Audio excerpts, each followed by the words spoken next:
नमस्कार दोस्तों, हमारी आज की कहानी का नाम है गलतफहमी। मधु बच्चों समेत चली आ रही है। बेटी को ऐसे अचानक आते देख माँ हैरान रह गईं। अरे मधु, ना कोई खबर ना फोन। अरे माँ, आप लोगों की याद आ रही थी सो चली आई। मधु ने कहा, अब अंदर भी आने दोगी या नहीं? पापा कहाँ हैं? काम पर गए हैं, शाम को आएंगे। तुम लोग बैठो, मैं कुछ खाने को लाती हूँ। नमस्ते नानी माँ, बच्चों ने एक साथ कहा।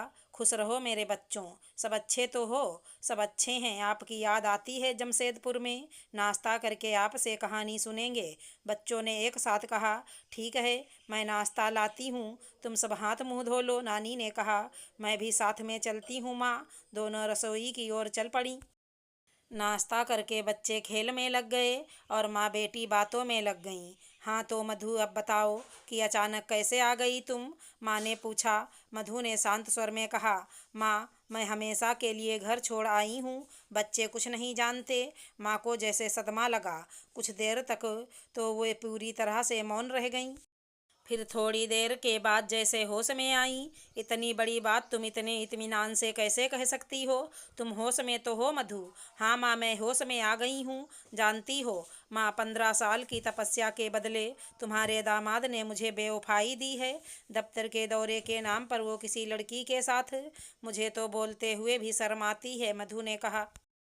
अरे नहीं बेटी, मेरी आंखें इंसान को पहचानने में धोखा नहीं खा सकती। जरूर तुम्हें कोई गलतफहमी हुई है। माँ बोली, नहीं माँ, मुझे पूरा विश्वास है कि अनिल ने मुझे धोखा दिया है। अब अगर आप भी मुझे और बच्चों को बोझ मानकर यहाँ नहीं रखना चाहती हैं तो हम अभी चले जाएंगे। मधु गुस्से में बोली। अरे मधु, गुस्सा क्यों हो रही हो? जब तक चाहे रहो, तुम्हारा ही घर है। मैं तो बस ऐसे ही कह रही थी। अभी थोड़ा आराम कर लो, सफ़र से थक कर आई हो। मैं भाभी और बंटी को देख कर आती हूँ। ये कहकर माँ कमरे से बाहर चली गईं। कुछ देर बाद थकान के कारण मधु को नींद आ गई। मधु की नींद फ़ोन की घंटी बजने से खुली। बाहर शाम रात में बदल गई थी। फोन अनिल ने किया था। मधु के हेलो कहते ही अनिल ने कहा, मधु कहाँ हो तुम?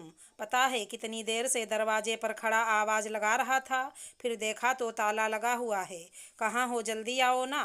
मैं वो घर छोड़ कर आ गई हूँ, बच्चों को भी ले आई हूँ।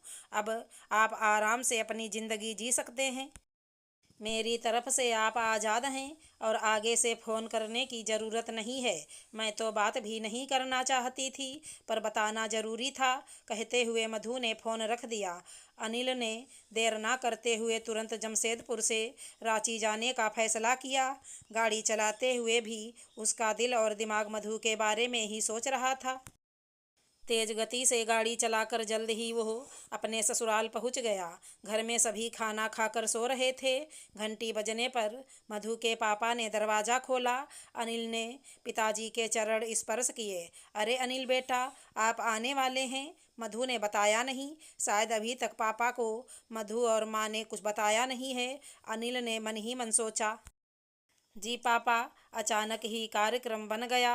मधु शायद कमरे में है, मैं मिल लेता हूँ। आप भी आराम कर लीजिए, कहते हुए वो कमरे में चल दिया। मधु सोई नहीं थी, कमरे की बत्ती जल रही थी। बच्चे नानी के साथ सो रहे थे। अनिल को देखते ही वो गुस्से से बोली, मेरी ज़िंदगी बर्बाद करने के बाद चैन नहीं मिला जो यहाँ पर आ गए। सुनो तो, क्यों इतने गुस्से में हो? आखिर किस बात पर इतना बड़ा फैसला किया है? कुछ तो बोलो। अनिल ने कहा, पिछली बार जब तुम टूर पर गए थे तो तुम्हारा फ़ोन एक लड़की ने उठाया था, और आज भी जब दोपहर को मैंने फ़ोन किया तब भी। आखिर कैसे कोई लड़की तुम्हारा फ़ोन उठा सकती है?